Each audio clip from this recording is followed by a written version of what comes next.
I'm Janki, and we have with us Alexandra, whom I'm just going to refer to Alex for today's session.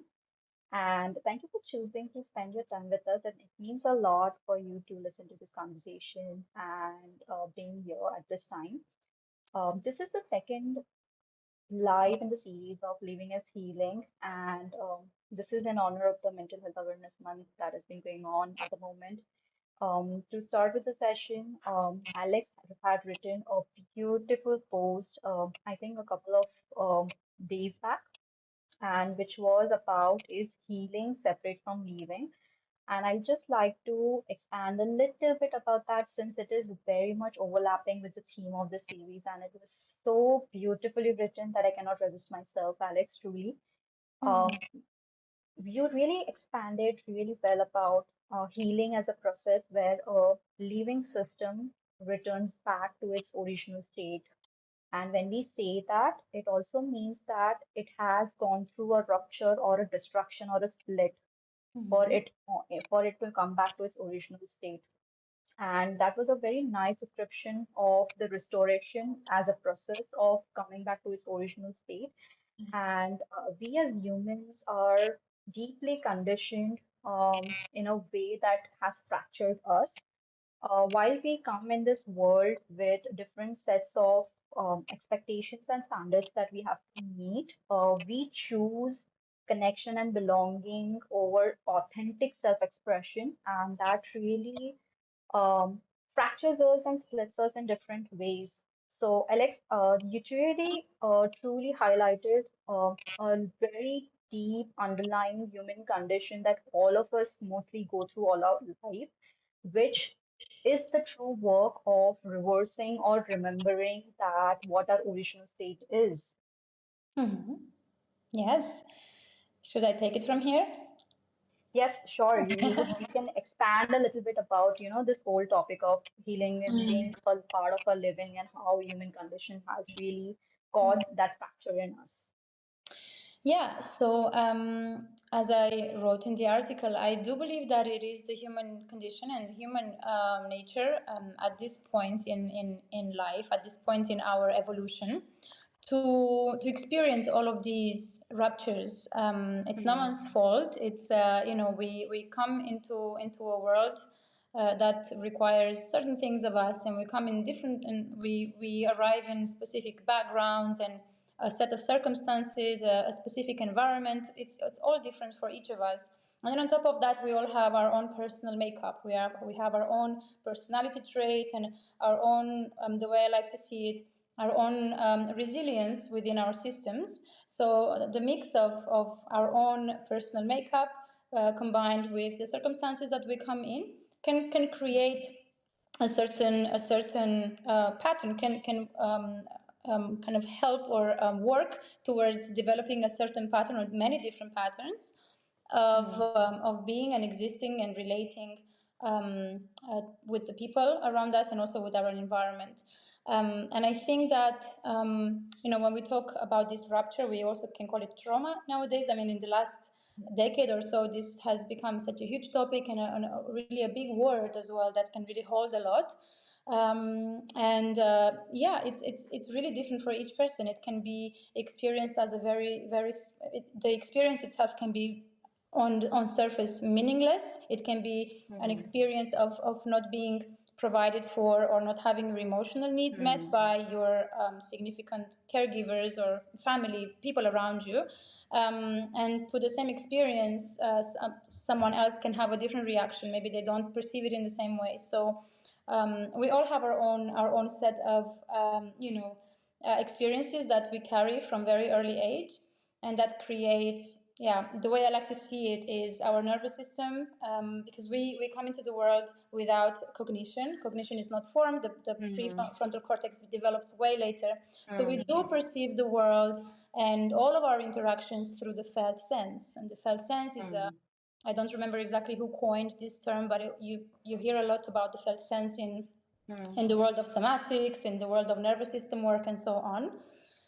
So we perceive the world through our felt sense, through our emotions Hmm. through our body, and in the body we have the nervous system. This is our primary vehicle. This is our primary mechanism through which we perceive, respond, connect, attach, and so on. And when we have all of those ruptures that happen for various reasons, we experience a split or many splits, depending on, again, Hmm. those specific circumstances. And because we are, social creatures, we are, social animals, we actually don't survive without our caregivers. I put one child in the wild or just anywhere, and they won't be able to look after themselves compared to other animals in the world, other mammals. We really depend on other people to survive. And of course, we will prioritize that survival and that connection and belonging to our social environment. Um, this favor, if that's a word, of our authenticity to different levels, to different extents. And I think that's the work that we are doing right now, isn't it? It's really coming back into that. So I'm really understanding and feeling into what does it mean to be me? Who am I? Hmm. It's a process of almost like coming into individuation once again, Hmm. reclaiming that who you are, your preferences, your boundaries, the things you really want, the things that you don't want. So it's a very alive process, and this is what I call healing. The healing is the process of returning, but also reclaiming your authenticity and your authentic expression, and also expanding and exploring the different potentials of who you want to be, who you can be in this world. And Hmm. I don't see it separate from leaving, because it's a process that goes in parallel with the rest of life. It's not the reason why I see leaving and healing as intertwined concepts and experiences is because I've always been very curious about self-discovery. Like this process of self-investigation has been so natural to me, just because I'm not afraid of the darkness, I'm not afraid of the shadow, I'm not afraid of the pain, although that's what we are taught to run away from negative emotions and from all of the experiences that are so-called unwanted. I was always curious about those experiences and those states of being, because I knew that this is where a lot of light and a lot of gold was waiting for me. So in that way, yeah, I didn't feel like I had to pause any part of my life specifically, although that might have happened naturally. There were stages of my journey where I couldn't do certain things. I wasn't able to. I knew there was a desire within me to create or to bring forward certain projects, for example, or maybe there was an expression that wanted to be seen by others, but I couldn't really step into that. But I just knew that was part of the process. I think I'm quite lucky to say that I did have that intuitive knowing of, okay, I'm not going to push this process. This is where I am, and this is where I'm going to be for a while.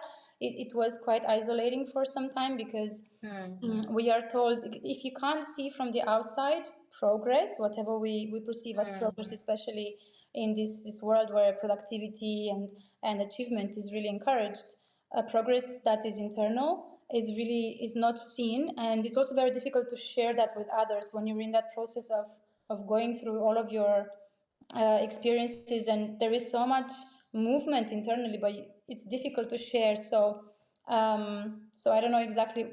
I think I lost my train of thought for a moment, but yeah, it was always a back and forth. It was like, okay, I'm going through a few layers now, and the more layers I would go through and kind of, let's say, unlock, Hmm. then there will be a kind of a period of time where I could explore other elements of life, maybe more expression, maybe more playfulness, maybe Hmm. more taking more risks in a specific area of my life, but not in other areas. So it will always be this back and forth of like, okay, Hmm. I'm going through this process, it's super alive within me, and then I can kind of have space for more, and it's always like that. And that's also what safety is to me, like building that safety within to actually explore something that felt really inaccessible before that. So it's an alive journey, a life process. And the reason Yeah. why I wrote that article was because I came across a few times of this idea that, oh, I'm done with healing. I'm just breaking up with healing. I'm done with this. I just want to leave. And it was a bit odd to me because for me it's always, I was like, okay, but why can't you do both? Like and actually, like, it doesn't really work if you don't. I found it really, really connected. So that's why I felt the need to just write about it. It was, yeah, it came from this space of like, okay, this is my take on this topic, and yeah, Yeah. a few people resonated with that. So I guess it depends on the approach you have on this, because you can Yeah. also have the approach, or you can also feel like, oh, I really have to heal all these things before I can Mm. leave. And I do Yeah. think that that's an approach that people do have. But Yeah. to me, it was never something that I had. So maybe I was lucky because I had this inherent curiosity. It's not about fixing anything or getting to a certain destination, but it's always like this curiosity. Okay, what else is there? And this process of like, the better it gets, the better it gets, even with the pain, Yeah. even with the messiness. Yeah. So yeah, I felt inspired to write it. Yeah. Yeah, thank you so much for expanding on that and sharing your own journey and thoughts through this. I find myself in so many parts of your own journey, especially when you said that um, healing is a very lonely journey. There's a lot of movement going on internally, but just because there is no movement externally, and since not necessarily everyone around you are going through the same process, they are not able to understand where you're coming from. Neither do you have words to explain that to someone else. So that is very true. Plus, uh, when I started my healing journey, it was kind of a toxic relationship with healing because when I started, it was like something is wrong with me, I need to fix it. Something is wrong with me, I need to fix it. And I started intellectualizing a journey, I mean, healing journey through books and mindset changes until and unless I came across nervous system regulation and understanding that, okay, this is how I've been dysregulated. This is I've been frozen for all of these years, or my work patterns, my relationship with my work or career is only a response of fight and flight, constantly doing, doing, doing, doing, and over producing, over giving. So once I started understanding those patterns around, it gave me a lot of more clarity. And like you said, you build a very healthy relationship where you have an equal give and take, and you make it an integrated part of your life, not something you do outside your life. Mm-hmm. So Mm-hmm. that's a very beautiful thing that you shared. But Alex, while a lot of us, to be very honest, are still intellectualizing safety, how do we know the difference if we are intellectualizing safety or actually feeling in the body? So Mm-hmm. how do we understand that? Yeah, good question. I think it has to do with a lot of things. So first of all, I think the primary reason is that we are simply not encouraged to be in touch with our body. So you might even think of some experiences that you've had in the past, or all of us. I think we can all resonate when we might remember experiences in our childhood or even early adulthood, where we felt certain things, but then we had all kinds of messages from the outside, maybe from family or people nearby, society, just external voices telling us that what we are feeling or what we are wanting or what we are Hmm. feeling is actually, it's not correct. Somehow we shouldn't be Hmm. feeling it. So and it can start very early on. It can start even through this process of feeling emotions when we are young. Hmm. And again, it's not the same for everyone. There is different intensities, different yeah, it goes in different intensity for each person. But it's very common for parents to tell children not to cry or not to express anger, or not. So we have this very early on, this disconnection from our instincts, actually, because we are instinctual beings. We share a nervous system with very, very primal, like with reptiles, and then with the rest Hmm. of mammals, and we've developed from very, very primitive ways of interacting and relating to the world, which those instincts are very important. And this is actually, we how we operate when we are young, and then to be told that feeling those things is not good, that is not acceptable. So we get the message Hmm. very early on that some of the things that we do are acceptable, and some of the things that we do are not acceptable. They're not, you're not going to be loved, worthy, valued if you do that. So again, very, very direct disconnection from the felt sense of like of the experience in the moment, and that continues, and then we get disconnected from our internal compass. So yeah, safety is something that we just have to learn. And even when we think about the evolution of understanding the human mind or understanding the human behavior, psychology, this was all mind stuff, mind, mental concepts. Hmm. Only very recently we are starting to recognize the role of the body in everything, basically, Hmm. and of course in trauma.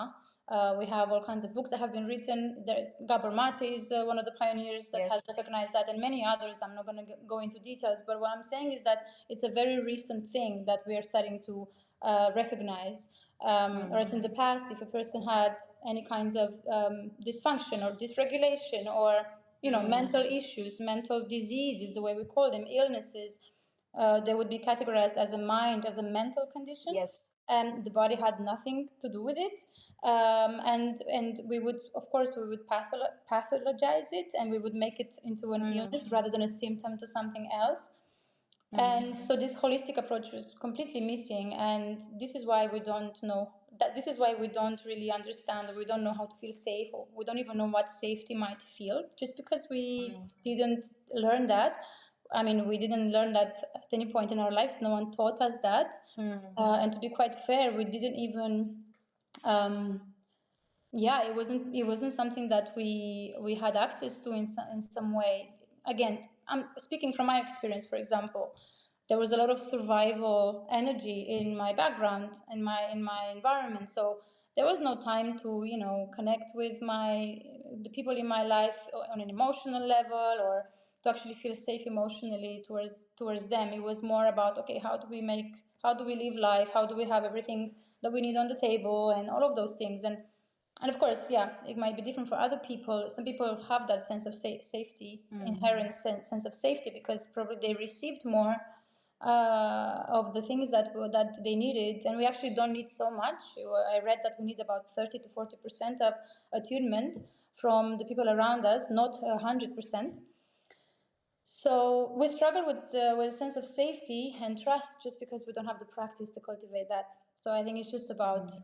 about yeah, finding, investigating, and trying to understand, okay, how do I do that, and what can help me Hmm. do that.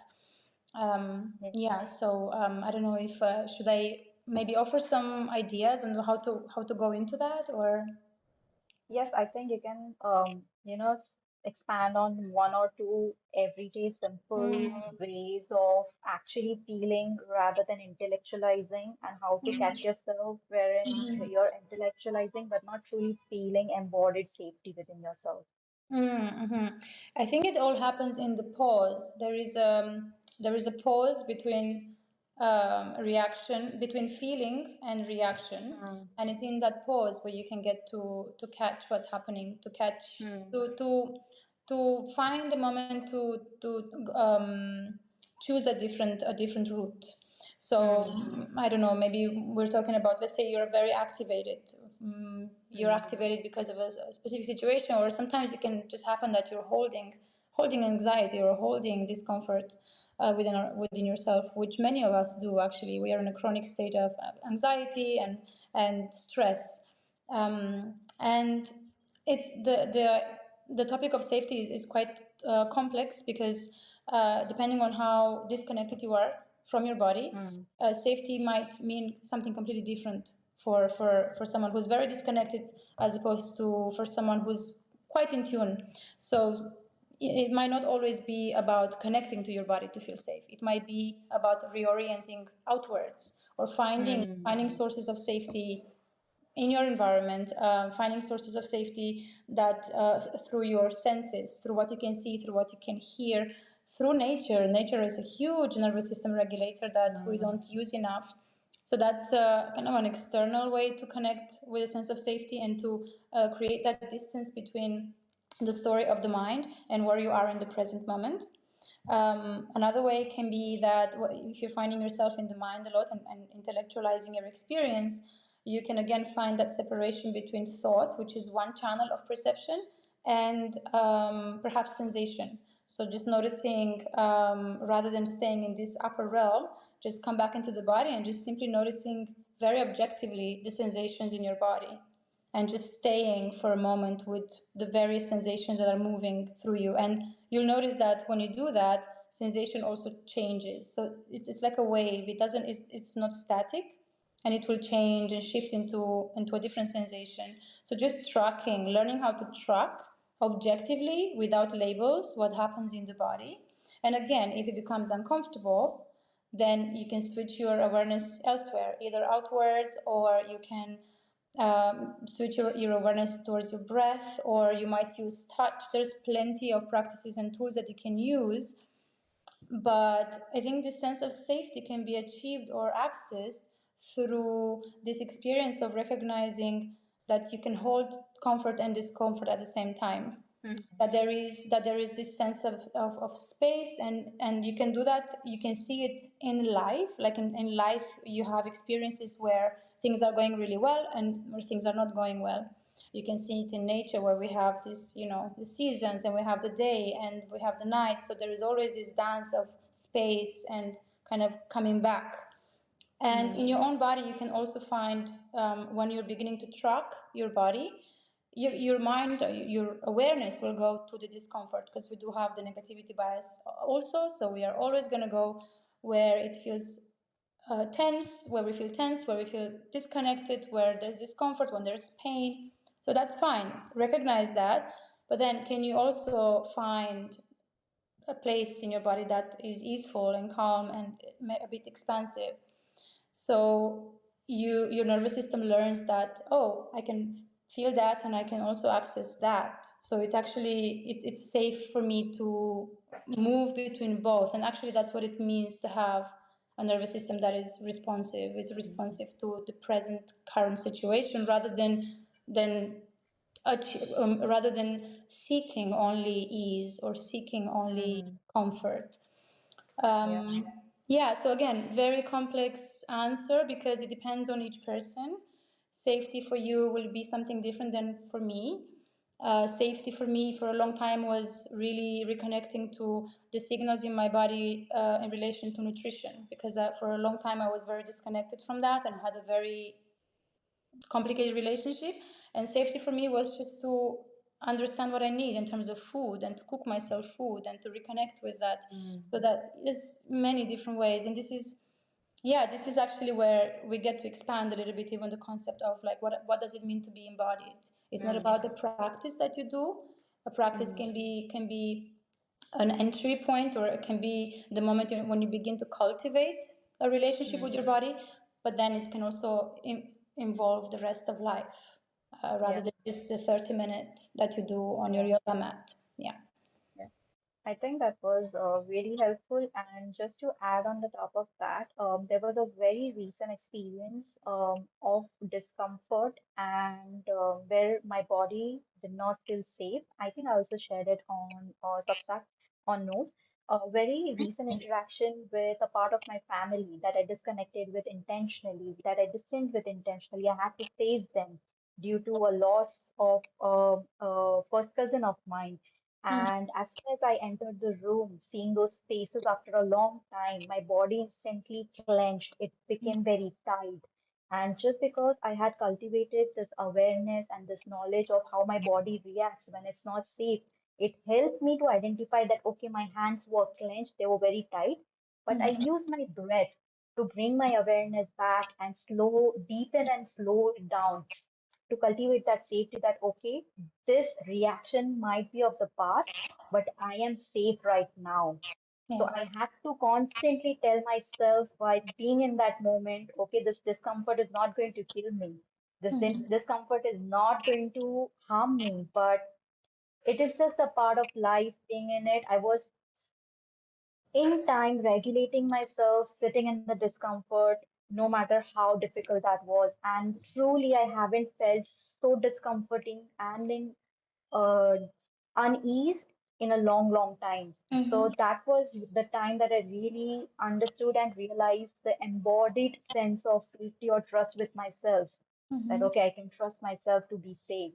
Yeah, and this will also be something that you might need to go through many times. Yes, It's not that you do a few practices and all of a sudden you might feel safe yes, while you're doing your practice, of course, because nothing happens. And that's actually also the purpose of a practice, that yeah, you cultivate that relationship, that foundational relationship mm, with your body, so that when something does happen, you can yes, access that resource. And it, and also the body will always kind of look for integration. So I think, mm, when you are faced with different challenging situations like the one you just explained, I'm sure that on some cellular level the body experienced a deeper level of integration when you mm, recognized the situation. You had time to sit with yourself, and you literally showed your body and your nervous system that you are safe. It's almost like the way I like to see it sometimes also is that I'm made of an ecosystem of parts, and there's all parts of me, yeah, and in certain situations there's a very young part of me that comes to the surface, and maybe it's very scared, or it has a specific need, or it needs to protect, or is very yeah, it's defending something. And then through this work that we do with ourselves, then we get to in that moment bring the adult self, which is like also yes, in the yes, we can compare it maybe even in the yoga tradition, in meditation, the observer comes yes, forward, and it's like this objective energy that sees the situation for what it is, and comes to take care of that part that comes forward, and to provide that support. And it's beautiful when it happens. And yes, this is where you can cultivate also this trust within yourself, that you as the adult self can actually mm, come forward to support whatever it is that's happening. And it's mm, not an overnight. I mean, we talk about this, and we are still. I mean, this is a lifelong journey, and this is why healing is living, because it is a lifelong mm, exploration, if you want it to be. If for me it's a beautiful work, and it allows me to come into more expanded and more safe and yeah, safe versions of myself, and what I want to do and can do. So it's never really ending. yeah, that's true. While we're talking about safety, connection, and trust, I think we just I want to just touch base on a topic that I personally have been experiencing, and we even spoke even before going to coming live. Even when a small act of visibility or coming social with people, there's a slight sense of underlying anxiety that comes on the surface. Why do we feel that at the first place? And what does a body truly need in such a space when we are exposing ourselves to others? Mm-hmm, mm-hmm.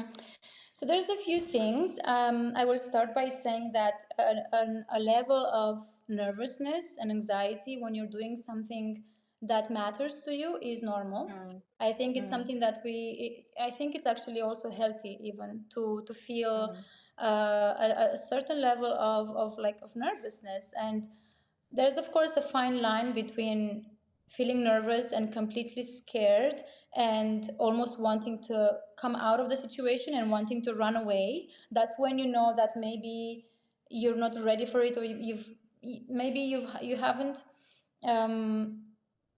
yeah, you've put yourself in a situation that maybe a few parts of you didn't fully were not fully on board with, and it was a bit pushing, mm, versus feeling nervousness and a bit of anxiety, but also a little bit of excitement and a bit mm, of a curiosity of like, okay, this is actually very new to me. I have no idea how mm, it will go, and I'm going for it. And so it's that, first of all, embracing that that's okay, that is there.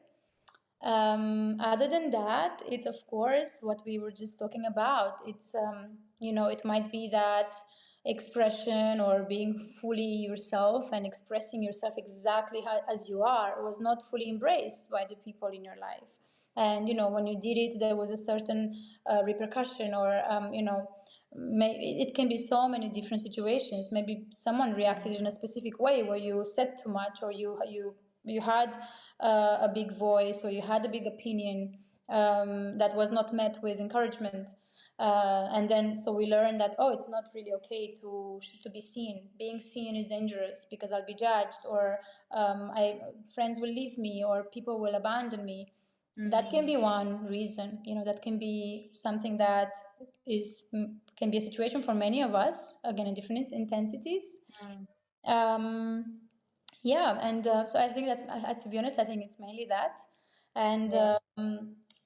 yeah, I do think it's important. I think that when you come to a realization, or when you have a desire, or when you want to do something and you're very close to that, it means that on some level you're ready. So I think that it's really about working with whatever resistance is left in you when it comes to doing that thing. So Mm, when we are doing the live streams, for example, this is the fourth time I do it, but the first one that I did, I was just really like, I was shaking before, like really.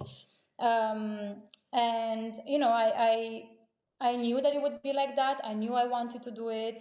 I knew there was no danger. I also had no outcome attached to it. I had no mm, expectation. And I just knew that whatever happens, it's okay. This is practice for me. So that helped me. So really, we're always attached to outcomes and to how things will turn out, or how people will perceive us. When I decided to take my desires, my creative desires, and the things that I want to do more seriously, I did it with this condition for myself that this is a big play for me. It's a big experiment. I'm allowing myself to make mistakes, to not be perfect. This is not going to be perfect because you do need to start somewhere. No one ever started here, so you do have to yeah. go through this process of feeling the fear, of looking at yourself in a video and cringing because you don't like how you sound. You do have to go through all of that, and it is part of it. It's part of the process. It's a play. It's an experiment, and then through this process, you also discover what you like, what you don't like. You also get better at things, and then and then of course there will be another layer of nervousness that comes with the next big thing that you do. So again, Yeah. accepting that this is part of it, Yeah. and what can you do to, yeah, to work with it in the moment. I mean, in the moment it's going to be what it is, and Mm, I don't know, like, I think nothing really bad happened, nothing catastrophic happened for me so yeah. far. But then before that, I would just make myself as ready as I could be, as have a good environment, have a drink next to me, and just feel like, okay, this is just part of what I'm doing now. Yeah. Yeah, that's it. I don't know if you Yeah.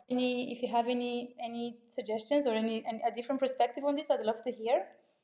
I think what you shared was it's very true. I think we learn that it is safe by only doing, by showing ourselves that nothing worse happens. But it is going to take a lot of repetitions for you to calm down. Like just like you said, my first life was very nervous, and I kept thinking about that the whole day. That okay, I don't know what's going to happen, but let's do it. The second one was a bit okay. The first, I think if I can explain in a ladder, in the polyvagal ladder format, the first one was somewhere between freeze. The second one was I was hyper alert and I was into fight and flight. And today I used a very different strategy. I did not throw a lot at the problem. When I say that, what I meant was I did not prepare anything and I was very relaxed the entire day. I read a book, I watched the sky, listened to music, and just connected with you before the live. And I was like, okay, this really worked. It just gets better with time, and I think that's just how I'm showing myself of showing up in the most vulnerable way I can. And that is what I think will help me build that trust and safety within myself. However, I do think and feel that this is a very common problem that a lot of us face, even during a presentation or, going into a social gathering or being in a crowd. We usually feel a little exposed and anxious when we are in front of a lot of people. Mm-hmm. Yeah, exactly. And somewhere along our lives, we learned that somehow we need to be perfect, and it has to be perfect. And Yes. that's another thing that we are unlearning by allowing ourselves to show up like this, Yeah. to show up without Yeah. having anything figured out. And I think also Yeah. the Substack community and the space that we are in is also helping to do that, because we get to meet people like each other, and other people like us, who are also stepping into the things that they want, and we don't feel alone. At least this is my experience. It's making everything more normal. I'm like, okay, I'm not the only one anyways, so that helps. Yeah. you know Yeah. Yeah. Yeah. Yeah. That's very true. While we're talking about that, Alex, can you help us understand a little bit about the safety we feel or the bodily cues that one feels being in a relationship or a connection with another person? mm. You know, sometimes there are bodily cues where your body picks up immediately that whether this connection or relationship is safe or Mm-hmm. not, even before the mind catches up. Mm-hmm. So you're asking how we can feel safe with another person, or how we can identify when we don't feel safe? Yes, first is how can we identify that? Mm-hmm. By tuning in with the body. What are some bodily cues through which we Mm-hmm. understand that this is not safe, but Mm-hmm. we try to over explain or compensate for Yeah, that yeah, feeling? yeah.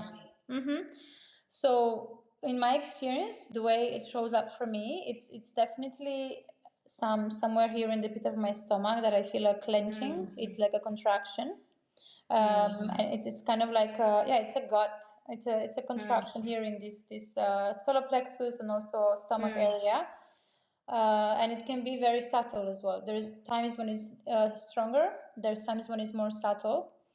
Hmm. It can also sometimes feel. I can also sometimes feel it at the top of my head. There is like a pressure on the top of my head and Hmm. forehead, almost like the blood is going up to my head. And you can also experience that when you have certain emotions. But I sometimes feel that as well.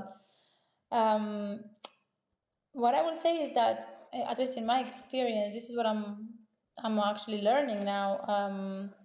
I'm learning to identify what true safety is, because sometimes you might feel unsafe just because your body is perceiving something based on what it Hmm. already knows. Because we do have a system within ourselves that has like a map of everything we've experienced until Yes. now. So it will consider safe or unsafe. It will make assumptions of safety and unsafety based on what it already knows. So something Hmm. that actually, objectively speaking, might be safe for us might be perceived as Hmm. unsafe based on what our system already knows. But that Yes. doesn't, what matters anyway is what we feel. So if we do feel unsafe, we're not going to invalidate that experience. The feeling is Hmm. there for a reason. So it's important to get curious about it, and of course that's another process. So you can go into it in many different ways, and oftentimes you won't find much because there will be resistance from the body. Oftentimes you will find, or maybe you will not actually find specific answers, but it will just dissolve and in time. But yeah, it for me it's a feeling here in this area when something feels off, an environment or a person or a situation, and it's getting easier to identify that and to become curious about it. Yeah. Okay. And in second case, where you just shared, we might perceive something unsafe, whether it's not really the case, but just based on our past Mm-hmm. experiences, we find a connection unsafe. So how do we cultivate safety in that case within ourselves and within that connection? Mm-hmm. So within ourselves, yes, of course, it's important to have that cultivation within yourself, because otherwise it will be very hard to do it with someone else. Yes. It is, in my experience, again, it is a back and forth. Again, it's Hmm. not something that you do separately. As I said, I like to sit with my feelings, and I also have, Hmm. apart from the somatic work that I do. I mean, to be honest, everything is somatic. It's not really, Hmm. we use this word now, but it's like, as long as you're connecting with your body, it's that. I like to investigate where the feeling takes me. So I also work a lot with my beliefs and with my unconscious Hmm. mind. I don't always do it, but there's some meditations that I do that allow me when I have very strong triggers or strong reactions to something, and especially if it's something important to me, if the person is important to me or the thing is important to me, the circumstance. I like to work with it to identify what's going on. And in many, many cases, it has a lot to do with me and something old than with the situation. In other cases, it's something that it's a mix between something personal and something from the person. So maybe it's a need I'm not expressing or a boundary that's being crossed. It can be Mm. also a relationship. So I become clear within myself Mm. what that thing was. So I wanna become clear that that's what it is, as clear as I can get. I'm just realizing, okay, I have this need here, and then communicating it. And I say it as if it's easy, but it's not. It's really not easy to do this, Yeah. Yeah. especially with another person, and especially if it's romantic relationships where we really have it's another level of being triggered, Mm. something to do with being reflected back. Yeah. um, but yeah, doing our best to communicate what's happening and to be vulnerable. Actually, vulnerability is very it's essential Yeah. here if we want to be seen in that experience for what we are. And again, it's in that I come back to the same kind of principle. It's in that pause, having the reaction, internal reaction, or the feeling, the sensation, the trigger, and then before going into the default response, having that pause and doing what you need to do, because in some cases you actually will need to release or to kind of express Mm. the activation in some specific ways through movement or through having a walk or through Mm. sometimes we express it maybe in unhealthy ways. That's we are human beings and that's fine. And then dealing with it from a place of regulation, from being almost again a bit the observer of the situation rather than emotionally yeah, having that emotional component to it. So yeah, pausing, being with it, becoming curious. I'm a big fan of curiosity in all of these processes, because I really love investigating. I'm like, okay, what is this trying to tell me? What exactly is happening here? What is it? Is it that I need something? Maybe I didn't eat enough. It can be so many different things. So Yeah. finding a way to access your curiosity. It might take some time, and again, it depends on how you are as a person. Um, you might go into victim mode. You might go into blaming, and also acknowledging that, oh, I have this pattern, but let me go a bit deeper. It's again, yeah, it can be there's so many different ways to go there. And I think what I love is also how unique it is to each of us. That's quite fascinating to me, that we all have different ways to get there. Yeah. And again, so you might at the beginning you might find a few methods that you follow, you might find a few practices that you do, and then maybe it will come a time when you'll be like, okay, I need to forget everything I've learned and come back Mm. into the presence within myself and see what I actually need. Right now, I Mm. personally I don't. Yeah, I really need that kind of beginner's mind with all of my processes, because that's the kind of the safety and the trust that I'm cultivating. Not having any practice that I do in that specific way, but just allowing myself to have my own process. And it's Yeah. a combination of different things like writing or moving or yeah, just looking at the sky, many different things that are always changing. But it is Yeah. important to cultivate whatever it is that you're cultivating. And it's in one word, we can call it presence, perhaps. Yeah. Yeah, I think that is very beautifully put together. Just to add a little bit on what you shared, from the last slide that I had with Chloe, she mentioned about asking yourself not what am I going to do today, but how am I feeling and what do I need today.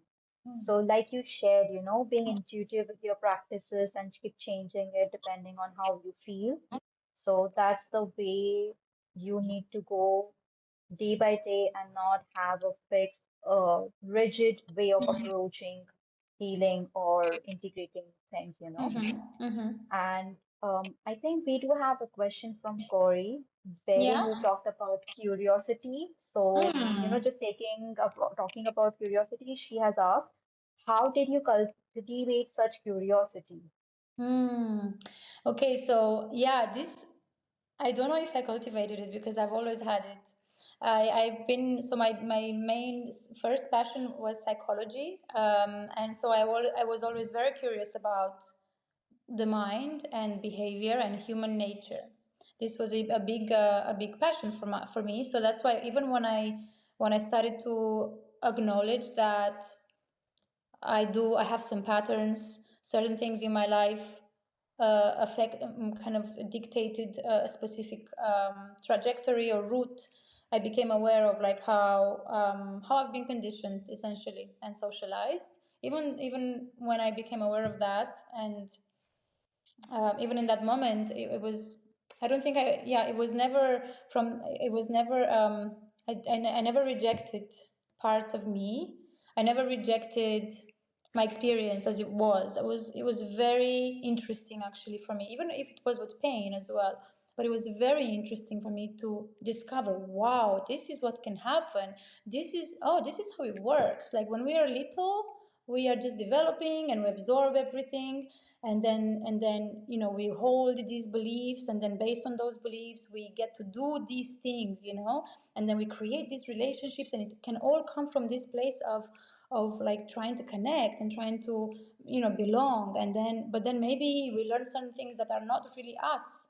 Oh, and then what do we do with that? What do we do when we discover that we're not really ourselves, so we don't fully show who we are, or we have these relationships that are just on the surface, and how do we untangle that? And so it becomes it's very I'm really curious about this, and I love it. And then you know having the body come into the picture as a component, because at the beginning I wasn't really aware of that, of how much we hold, and how the body is this huge container of everything, of all of the wisdom and information.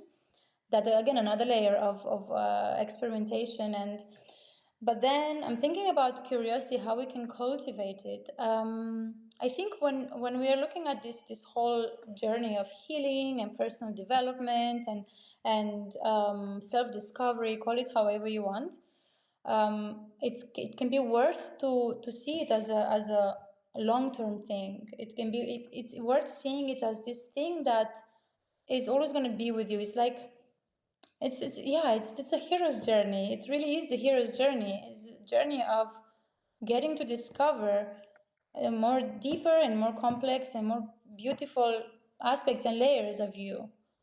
So that's, if you can see it this way, rather than something that you have to do to get somewhere, then it can be very helpful to just see it as this, yeah, this journey of life. And the better it gets with each step, then the better it gets. And there is this is just the playground. Actually, this is just what it is. Um, yeah, that's, I don't know if I answered the question, because I've always really had this, this kind of inherent curiosity towards this specific process and towards learning in general. And then, of course, if there is something that, if you find yourself pushing curiosity, like, making yourself curious about something and it's not there, then maybe you shouldn't be curious about that, and it's just something else that's there for you. Even the healing journey, the self-discovery journey, it can be done in different ways. You don't have to do it like me. You don't have, like, I really love to go into those parts that are a little bit sticky. It can be done in different ways. You can switch completely to the other side and just go into what's creativity for you, for example, or exploring play, or connecting with more of the light in your life and the pleasure and the feeling of contentment and goodness. Find your way, find what's curiosity for you, where are Hmm. you drawn to, how, and that's again, it's yeah, reclaim your own path, like your own approach. So and just, yeah, find what you're curious about and do that. So it can be different Yeah. things. Yeah. I love that, Alex, and I also believe that cultivating curiosity is not a one size fit all approach. I mean, you know, everyone has their different ways of cultivating and finding about what they're curious about. And that started with me just by a simple question: Is this it? Is this truly the life I want? So that was the question. That was the beginning of the entire process of self-discovering and healing. And that question led to another, and then another.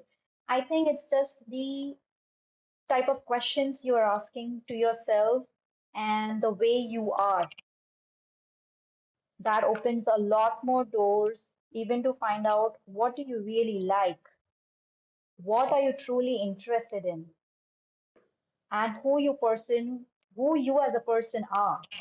So I think that has helped me to explore the creativity, what creativity meant for me, what healing is to me, and understanding all different aspects and parts of self. Yeah, beautifully said. Yeah, I yeah, do think that we might need some support, and we might need to yes, learn certain vocabulary, or we might need to learn certain concepts, and to understand mentally how mm, it works, because we do need the mental understanding of things. yes, It's all connected. And then it becomes more about you, more about your, okay, but how do I relate to that? I'm learning this concept, yes, but like, does it relate to me in this way? Or am I just trying to put myself in that box or in that label? So yes, that's why it becomes, yeah, it can become interesting, this process of yes, like peeling the layers. And then you need, again, you need more structure, you need more containment that can come from different sources. And then again, it's back to you and your experience. It's the same with reading books. Like I go through stages when I read a lot, and then I go, then I need time for integration, and I don't need any external mm, input. I just need to come back onto my experience to integrate, to see what stays, what doesn't stay. And then, okay, then maybe I need more. Again, I need yeah, more.